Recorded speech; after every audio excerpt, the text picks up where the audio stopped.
প্রত্যেক দিনের মতো আজও চলে এলাম বন্ধুরা তোমাদের কাছে। আশা করি তোমরা সবাই ভালো আছো। তোমাদের ভালোবাসায় আমরাও ভালো আছি। আজ আমি তোমাদের কাছে নিয়ে এসেছি একজন কবির কাহিনী নিয়ে। এই কবি ছিলেন মূর্খ।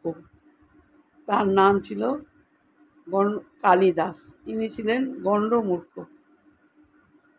সবাই তাকে বলতেন মূর্খ কালিদাস। এই মূর্খ কালিদাস পরে কিভাবে পণ্ডিত হলো সেই কাহিনী আমি বন্ধুরা তোমাদের কাছে বলবো। তোমরা সবাই জানো, তাও আমি বলি, নিশ্চয়ই তোমাদের ভালো লাগবে। এই কালিদাস ছোটবেলায় অনাথ ছিলেন। তার মা বাবা ছোটবেলায় মারা যান। তার দেখার কেউ ছিল না। এক রাখাল বন্ধু কালিদাসকে তার বাড়িতে নিয়ে যায় এবং সেই রাখাল বন্ধুর বাবা মা কালিদাসকে সন্তানের মতো মানুষ করে। আস্তে আস্তে বড় হয়, কিন্তু তিনি ছিলেন খুব মূর্খ। তাকে শিক্ষা দেওয়ার মতো কেউ ছিল না। আর তিনি কিন্তু খুব সুপুরুষ ছিলেন, দেখতে খুবই সুন্দর ছিলেন। সেই সময় ভোজরাজের এক কন্যা ছিল, তার নাম ছিল ইন্দুমতি। ইন্দুমতি ছিলেন খুব অহংকারী এবং পণ্ডিত, বিদ্বান। তার পিতা বিবাহের জন্য বিভিন্ন জায়গা থেকে পাত্র নিয়ে আসে, কিছুতেই তার পছন্দ হয় না।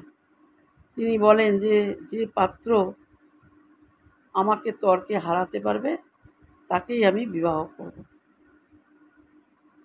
কিন্তু সেই রকম কোনো পাত্র পাওয়া যাচ্ছে না। যতই পাত্র আসে, কেউ ইন্দুমতিকে হারাতে পারে না তর্কে। এবং সবার যত পণ্ডিতরা আছে তাদেরকেও অপমান করে রাজকুমারী ছিল খুব অহংকারী, সবাইকে অপমান করত এবং সদস্যরা রাজকুমারীর ওপরে খুব রেগে যেত। সবারই রাজকুমারীর ওপর রাগ ছিল। একবার কি হয়েছে, পণ্ডিতরা রাজকুমারীর জন্য পাত্র খোঁজে বেরিয়েছে। সেই সময় তারা দেখে যে একটা জঙ্গলে একজন সুপুরুষ যে গাছের ডালে বসে আছে, সেই গাছের ডালটাই কাটছে। তখন তারা অবাক হয়ে দেখছে যে কীরকম ধরনের বোকা, যে গাছে বসে আছে সেই গাছের ডালই কাটছে। তখন তারা দেখার জন্য সেখানেই দাঁড়িয়ে থাকে এবং গাছের ডালটা যখন কেটে ফেলে, গাছের ডাল সমেত হুড়মুড় করে নিচে পড়ে যায় কালিদাস। তখন সেই রাজসভার যে সদস্য পণ্ডিতরা, তারা বলল যে এই বোকা পুরুষকেই নিয়ে যেতে হবে, রাজকন্যার সঙ্গে বিয়ে দিতে হবে। রাজকন্যার বড় অহংকার, যেমন করে একেই নিয়ে যেতে হবে, রাজকন্যার সঙ্গে বিয়ে দিতে হবে। আবার ওদের মধ্যে কেউ বলে না, রাজা যদি কোনো রকম জানতে পারে, রেগে যায়, তাহলে কিন্তু আমাদের গদ্দার যাবে। কেউ কেউ বললো না, আমাদের বারবার অহংকার করে, রাজকুমারী খুব অহংকারী, একেই নিয়ে যেতে হবে। তখন কালিদাসকে বলে সব যে চলো, তোমাকে আমরা এক জায়গায় নিয়ে যাব এবং সেখানে এক রাজকুমারীর সঙ্গে তোমার বিয়ে দেবো। কালিদাস প্রথমে রাজি হলো না, তারপরে সব সময় বুঝিয়ে বললেন যে চলো, কিন্তু সেখানে তুমি কোনো কথা বলবে না, তুমি সব সময় ইশারায় উত্তর দেবে, আর আমরা বলবো তুমি মৌনব্রত অবলম্বন করেছো। এই বলে বুঝিয়ে কালিদাসকে নিয়ে যায়। কালিদাসকে নিয়ে যাওয়ার পর কালিদাস যায় এবং সন্ন্যাসীরা গিয়ে বলেন, এবং পণ্ডিতরাও গিয়ে রাজাকে বলেন যে ইনি মৌনব্রত অবলম্বন করেছে, ইনি কিন্তু কোনো কথা বলবেন না, যা কিছু ইশারায়। রাজকুমারী ইন্দুমতি ইশারায় তাকে প্রশ্ন করছে। সেই প্রশ্ন মানে প্রথমে তাকে একটা আঙুল দেখায়। এক আঙুল দেখানোর পর মূর্খ কালিদাস 2 আঙুল দেখায়। তারপরে রাজকুমারী ইন্দুমতি 3 আঙুল দেখায়, মূর্খ কালিদাস 4 আঙুল দেখায়। তারপরে ইন্দুমতি 5 আঙুল দেখায়। মূর্খ কালিদাস ভাবে যে তাকে বোধহয় মারবে, 5টা আঙুল যখন দেখিয়েছে। তখন মূর্খ কালিদাস হাত মুঠো করে দেখিয়েছে। তখন রাজকুমারী ভাবল, না, এ ঠিক আছে, এ তো ইশারায় ঠিক উত্তর দিয়েছে। কি ভাবলো, ভেবে রাজকুমারী কালিদাসকে পছন্দ করলো এবং রাজা ধুমধাম করে রাজকুমারীর সঙ্গে কালিদাসের বিয়ে দিয়ে দিলেন। বিয়ে হয়ে গেল। রাত্রিবেলা যখন তারা দুজনে ঘরে থাকলো, সেই সময় রাজার পশুশালায় উট ডেকে উঠল। কালিদাস ভয় পেয়ে রাজকুমারীকে জড়িয়ে ধরে।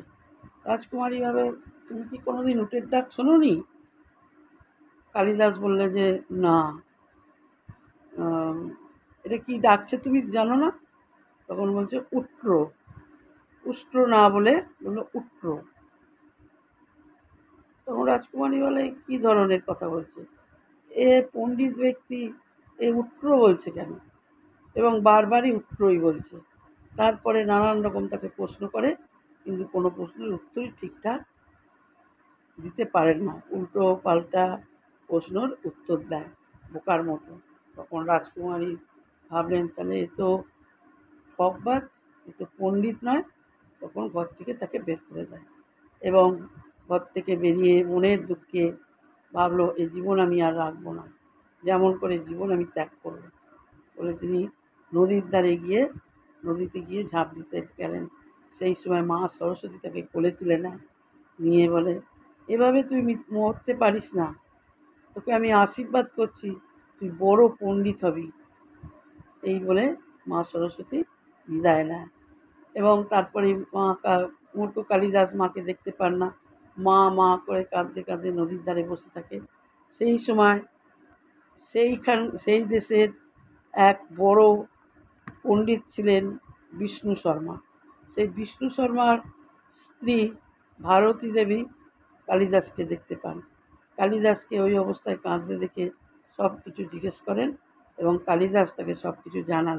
তখন ভারতী দেবী বলেন যে, চলো আমার সঙ্গে, আমার স্বামী এখানকার একজন বড় পণ্ডিত, তোমাকে সমস্ত কিছু শেখাবে।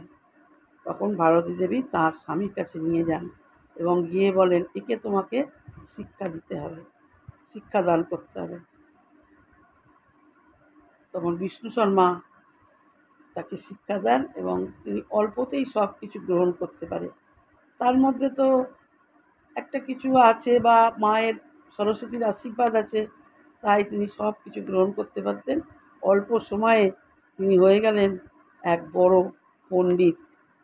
সে পণ্ডিত হওয়ার পরে তিনি ভোজ রাজার কন্যা ইন্দুমতির কাছে গেলেন, গিয়ে ইন্দুমতির দরজায় ধাক্কা দিলেন। তখন ইন্দুমতি জিজ্ঞাসা করলেন যে, কস্তম্ভ কে আসনি? তখন কালিদাস বললেন, অহম, মানে আমি কালিদাস। মানে কস্তম্ভ কে তুমি জিজ্ঞাসা করলো আর কি। কি মত আগত এসি, মানে তখন ভোজরাজ কন্যা বললেন যে, কী জন্যে তুমি এসেছো? কালিদাস বললেন যে, অস্তি কশ্চিৎ বাঘ বিশেষ্য শনে, মানে কিছু কথা আছে তোমার সঙ্গে। তারপরে রাজকন্যা দরজা খুলে দেন এবং দেখে স্বামীকে দেখে তার মন একটু নরম হয়ে যায়, যে এই বোকা পণ্ডিত তাহলে এত এইরকম সংস্কৃত ভাষা কী করে বলছে, এই ভাষা কী করে কথা বলছে। তখন তিনি বললেন যে, তুমি সত্যিই যদি পণ্ডিত হয়ে থাকো, অস্থি দিয়ে তুমি একটি বাক্য রচনা করো এবং সেই দিয়ে একটি গ্রন্থ বাক্য রচনা করো। অস্থি দিয়ে তিনি একটি বাক্য রচনা করেছিলেন। সেই অস্থি দিয়ে যে বাক্য রচনা করেছিলেন তার দ্বারা তিনি কুমার সম্ভব রচনা করেন। আর পশ্চিৎ দিয়ে একটি বাক্য রচনা করো, পশ্চিৎ শব্দ দিয়ে তিনি বাক্য রচনা করেন। সেই দিয়ে তিনি সেই বাক্য রচনা দিয়ে তিনি মেঘদূত কাব্য গ্রন্থ লেখেন। আর বাঘ দিয়ে একটি বাক্য রচনা করো, সেই বাঘ দিয়ে তিনি রঘুবংশ গ্রন্থ রচনা করেন। এরপরে তিনি শকুন্তলা, অভিজ্ঞান, অনেক কিছু বই লেখেন। তারপরে বিক্রমাদিত্যের রাজা বিক্রমাদিত্যের কাছ থেকে কালিদাসের ডাক আসে। কালিদাস বিক্রমাদিত্যের রাজসভায় যান এবং বিক্রমাদিত্যের রাজসভায় নবরত্নের এক রত্ন হয়ে ছিলেন। এক বড় পণ্ডিত বিক্রমাদিত্যের রাজসভায় বিরাজ করতেন এই কালিদাস। বন্ধুরা, তোমাদের কেমন লাগলো তোমরা কিন্তু বলবে।